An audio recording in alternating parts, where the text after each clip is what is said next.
Mi nombre es Julián Ricardo Díaz Ruiz. Soy docente de la Universidad UPNC de Cajamarca. Dicto los cursos de procesos unitarios, análisis instrumental y química analítica. Mi experiencia profesional, tengo más de 17 años, ¿no? De haber trabajado en lo que es el área de investigación químico-metalúrgico, en uno de los centros de investigaciones más renombrados, ¿no?, de esta parte del hemisferio. Tengo bastante experiencia en lo que es análisis instrumental, investigación misma, ¿no?, biolixiviación, y me siento muy contento, ¿no?, de estar en este momento compartiendo estos pequeños detalles con ustedes. El problema de ser docente de ingeniería es que muchas veces solamente nos basamos, ¿no?, en lo que es el tema didáctico, pero expresado en PPTs, expresado en un aula, ¿no?, sea presencial o virtual. Pero en los cursos, por ejemplo, en el área de medio ambiente, no solamente se requiere, ¿no?, saber la teoría, sino experimentar, por ejemplo, ¿no?, en visitas a centros productivos, a empresas, que nos puedan mostrar, ¿no?, las actividades que ellos hacen, por ejemplo, ¿no?, para mitigar algún contaminante, mejorar un proceso. Para ello nosotros necesitábamos, por ejemplo, solicitar visitas, ¿no? Y muchas veces había cursos que se dictaban entre sábado y domingo, en cierto horario, y muchas veces por la carga laboral de los estudiantes, por ejemplo, de una modalidad que es conocida como Working Adult, o los mismos chicos, ¿no?, del área de UG, que es pregrado, se concertaban, pero habían algunos que iban, algunos que no iban. E incluso no tengo la experiencia de un jovencito que llegó tarde y lamentablemente, bueno, el bus es puntual, sube al centro de producción y ya no puede detenerse. Es más, no puede recibir a nadie en el camino, ni siquiera si lo alcanza ese taxi. Entonces, eso era un problema y a mí me apenaba mucho porque, como le he contado, yo soy profesor tanto teórico como de campo, y a mí me parece que el 99% debería ser eh, prácticamente por visitas o por contacto directo, ¿no? Tal como lo hacen, por ejemplo, las grandes instituciones educativas alemanas, ¿no?, el tipo dual. El estudiante ve en clase la teoría, puede ir incluso a los grandes, las grandes empresas que tienen los alemanes para justamente fortalecer. Pero resulta que cuando comencé a investigar esto, esas grandes empresas a los chicos que llegan de las universidades no los envían directamente al centro de producción, donde ellos ponen parte de su conocimiento y su actividad, ¿no?, sino usan bastantes simuladores. Y me causó bastante impresión cómo es que el simulador puede trabajar, ¿no?, puede impactar en lo que es la mente y la motivación del joven. Entonces, ese fue el problema inicial. Cuando comencé a usar el programa de Virtual Plan, yo noté que esa visita la podíamos hacer en forma virtual, de tal manera que los chicos podían ingresar a una planta. Por ejemplo, en Virtual Plan existe lo que es la huella de carbono. Entonces podíamos entrar y simular, ¿no? La simulación está desde que tú pides permiso, dejando tus documentos, pidiendo permiso, te inscriben, te guían, y prácticamente la guía ahí es individualizada, ¿no? Cada uno, utilizando un poco lo que es el criterio, comienza a viajar, ¿no?, o a formar parte del entorno donde uno va a aprender o va a conocer cómo es que es la actividad. Incluso ahí el tema, algo muy importantísimo, ¿no?, que a veces se pasa por alto, la seguridad, está en forma inherente, ¿no?, al tema de la visita. Entonces, ahora en el estado actual en que vemos, los chicos están más motivados porque simplemente pueden hacer una y otra vez esa visita, levantando los pequeños detalles que tuvieron al inicio, ¿no? O sea, tienen un sin límite de oportunidades de hacer lo mismo hasta que ellos puedan encontrar el camino correcto. Y eso es algo muy importante, ¿no? Porque eso justamente en la época del docente del siglo XXI es que se debe aplicar lo que es la teoría del juego, ¿no? Y justamente, ¿qué persona no ha jugado? Nosotros en forma innata jugamos. Entonces, esta plataforma tiene eso, de que los chicos pueden hacer actividades no por obligación ni por presión. Claro, en la gamificación podemos hacer eso, pero en forma natural los chicos se van a ver motivados en forma intrínseca y extrínseca, ¿no? Eso es lo que he notado de esta utilización, ¿no?, de esta plataforma virtual. Tiene una plataforma, ¿qué le digo?, abierta, donde el docente puede jugar, ¿no? Como le digo, la teoría del juego. El docente, desde el mismo docente, puede jugar a implementar o a de repente comenzar a concatenar actividades de un área con la actividad de otra área, de tal manera que genere en sí una actividad productiva, que normalmente ahora se conoce como gamificada.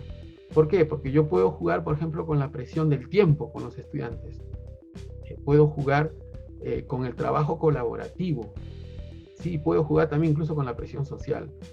Nosotros sabemos, ¿no? Las personas que tenemos ese caminar, ese batallar en el ámbito laboral, sabemos que eso es importantísimo, que no solamente los chicos deben saber la teoría, resolver un problema, es decir, quizás hasta en forma inmediata, sino lo más importante es saber enfrentar el problema, pero del lado humano, del punto de vista humano. O sea, ¿cómo reaccionamos ante un problema?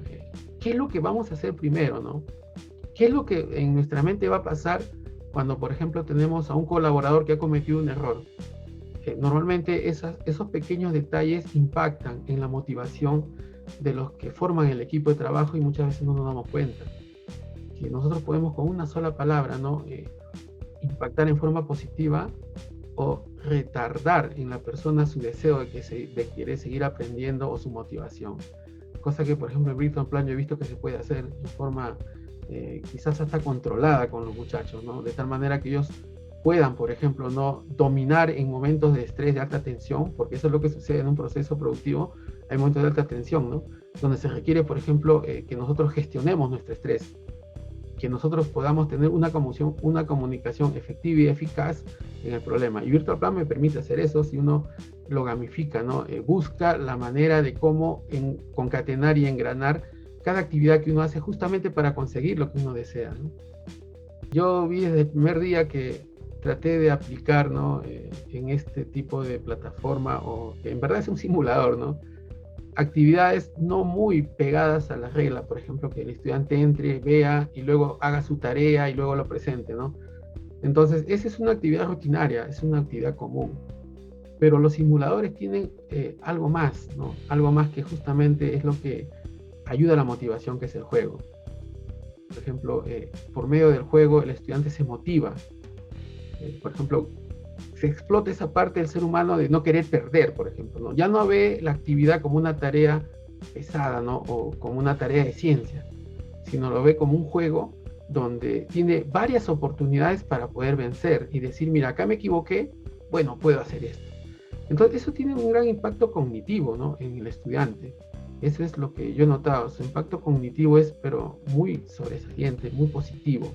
También tiene un impacto social, ¿no? Porque aprendemos nosotros a convivir ante situaciones difíciles de solucionar. Entonces, sí, a mí me parece que la motivación se logra incrementar, tanto la intrínseca como la extrínseca, ¿no? Que es la base, ¿no? Para que los chicos puedan sortear problemas que se dan en cualquier parte de una actividad que uno desee programar dentro del Virtual Plan. Es de un pensamiento filosófico que me gustaría indicar, ¿no? Siempre he leído esto y que yo pienso que esto es muy importante que tengamos en la mente. Por ejemplo, hay un pensamiento de Nelson Mandela que dice, ¿no? El arma más poderosa que puedes tomar para cambiar un país es la educación. Y hay otra frase muy bonita, ¿no? Que también él dice, ¿no? Que indica lo siguiente, que es por medio de la educación que la hija de un campesino puede llegar a ser médico. Es por medio de la educación que el hijo de un labriego puede ser dueño de una mina. Es por medio de la educación que el hijo de una persona no tan educada puede llegar a ser el presidente de una nación. Entonces, ese pensamiento filosófico a mí me hace meditar mucho en el tema de lo siguiente, ¿no? Que uno puede llegar a conseguir todo lo que su mente puede llegar a creer. Entonces, ¿cómo yo lo aplico esto a Virtual Plan, no? Virtual Plan, por ejemplo, es un laboratorio virtual. Como le dije al inicio, tengo bastante experiencia en lo que es el tema de trabajar en laboratorios. Y cuando trabajamos en laboratorios, como le indico, nosotros teníamos equipos que llegaban, que eran de última generación y que casi nadie los tenía. Para ello nosotros necesitamos los simuladores. A nosotros nos entrenaban primero en simuladores, porque si nosotros cometíamos un error, un equipo, por ejemplo, de $250,000,000 se podía malograr en 30 segundos. Entonces, si bien es cierto, la empresa era multimillonaria, pero por más dinero que se tenga, siempre se cuida, ¿no? Los activos de la empresa, el material. Y quedaba en juego también la imagen del profesional. Entonces, yo creo que Virtual Plan ya es de por sí un medio de insertar a los estudiantes sin estar en el centro laboral, justamente en lo que les mencioné, ¿no? Lo que es la educación dual que se da en Alemania. Ahora, eh, motivos y razones hay un montón, ¿sí? Pero yo les voy a indicar una razón más. Cuando trabajaba en los laboratorios, yo sabía el costo de llevar a cabo una práctica, un análisis. Por ejemplo, ustedes en Virtual Plan tienen un área, una parte que donde nosotros hacemos test de Harris. Son test que se hacen normalmente en el tratamiento de aguas. Miren, en un laboratorio común y corriente, un laboratorio donde nosotros vamos a interactuar, la primera limitación que tenemos es que no todos los estudiantes van a poder hacer en forma individual esa práctica en el laboratorio, porque no vamos a tener los equipos necesarios. Eso está hablando de equipos. Ahora, el otro punto es, por ejemplo, yo conozco de precios reactivos porque trabajo en logística en esa parte. Por ejemplo, si nosotros vamos a hidróxido de sodio, un pote de hidróxido de sodio está costando más o menos algo de $50. Si nosotros necesitamos, por ejemplo, utilizar, ¿no?, ácido nítrico para hacer una reacción sencilla, el ácido nítrico más o menos está a 300 soles el litro, más o menos estamos hablando de $100. ¿Sí? Y si yo quiero completar mis actividades, porque eso solamente es para mover pH, ¿no?, en una actividad de test de jarras, si yo quiero ver solamente visual, puedo ver cómo precipitan los flux. Pero yo necesito un equipo como este.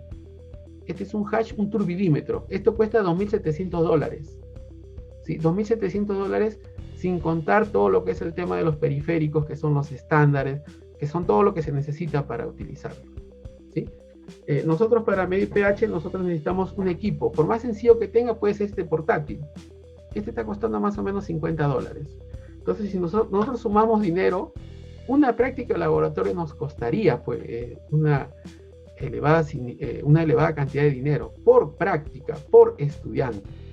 En el Virtual Plan uno lo puede hacer en forma simultánea, puede ser 2, 3, 4 veces la misma práctica y no tenemos los gastos reactivos. Miren, sinceramente yo no sé cuánto cuesta utilizar esta plataforma, pero estoy seguro, sin temor a equivocarme, que no costaría como llevarlo en forma presencial. Ahora, muchos temas nosotros vimos en mi área. Por ejemplo, una cosa es hacer en virtual y otra cosa es en real. Por ejemplo, en virtual uno puede decir, pero la parte de seguridad la obvia, ¿cierto? La parte de seguridad la obvia. Pero cuando uno crea conciencia de seguridad, por ejemplo, el docente que es especialista en esto, él puede causar un accidente en forma virtual en el laboratorio, inducir a un accidente. ¿Sí? Cuando el profesor es experto, él puede utilizar todo eso y puede hacer que el laboratorio explote. Y ahí puede sacar un análisis y decir, mira, ¿por qué explotó? Pasó esto, pero la teoría me decía que debía haberse hecho, pues no lo cumplí. Pasó esto, pasó esto. Entonces, eso genera en el estudiante un impacto cognitivo. De tal manera que cuando él llegue a un lugar, por más que nunca haya tocado con sus manos el hidróxido de sodio, por más que nunca haya puesto en marcha un agitador de un sistema de, por ejemplo, test de jarras, él va a saber, por ende, si el docente conoce y lo guía de tal manera que él pueda conocer las pautas de seguridad, no va a tener ningún problema. Es más, cuando lleguen a un trabajo, yo les digo, nunca nadie, por más que tú sepas tanto, así seas un genio, vas a cambiar nada. Tienes que pasar inducción de seguridad como mínimo.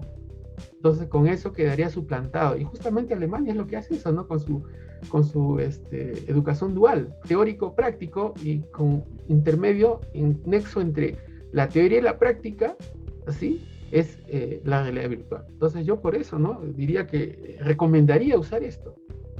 Todo está en la imaginación, ¿no? O sea, este sistema que ustedes ofrecen simplemente está limitado por la imaginación de quien la usa. Yo lo veo así, con sinceridad.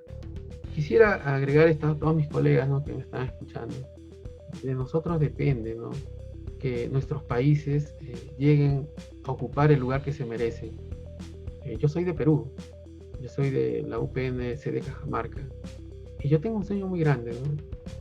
Así como Gandhi una vez dijo, ¿no?, sé tú el gran cambio que quieres ver en el mundo. Nosotros los docentes muchas veces, y no creo, ¿no?, que en algunas partes del mundo, a excepción de Singapur o Corea, donde ellos tienen los mejores estándares educativos, ¿no? Donde el docente está, pero está pagado como le corresponde. eh, Invocaría, ¿no? A mis colegas a no desmayar en esta situación, porque de nosotros depende, ¿no? Que nuestros estudiantes practiquen, vean y tengan esa visión de cambiar la situación en que vivimos en cada país. Yo recuerdo mucho, ¿no? El milagro japonés, pero cuando leí cómo es que Singapur ha salido adelante, ¿no? Siendo una isla, un lugar remoto, pequeñito, ¿no? Siendo de las economías más poderosas del mundo, Corea, ¿no? Siendo en el 60, no era el último, pero era el antepenúltimo país más pobre del mundo. Ahora, imagínense la ciudad de Seúl, ¿no? Es una megametrópoli, la tecnología ha avanzado tanto, y justamente es porque le han dado énfasis a la educación. No han escatimado, ¿no? En mostrar a sus estudiantes lo mejor o todo lo necesario para que ellos puedan tener lo que ahora tienen, gocen lo que gozan ahora. Nosotros, los miembros de los países latinos, algo así considera, no tenemos una neurona menos. Nosotros no tenemos nada que nos diferencie de ellos, solamente la actitud y el gran deseo y el corazón de sacar adelante por medio de la educación del lugar donde nos posicionamos por el momento. Ese sería mi mensaje a todos mis colegas que ejercen esta tarea tan noble, ¿no? Que es la docencia.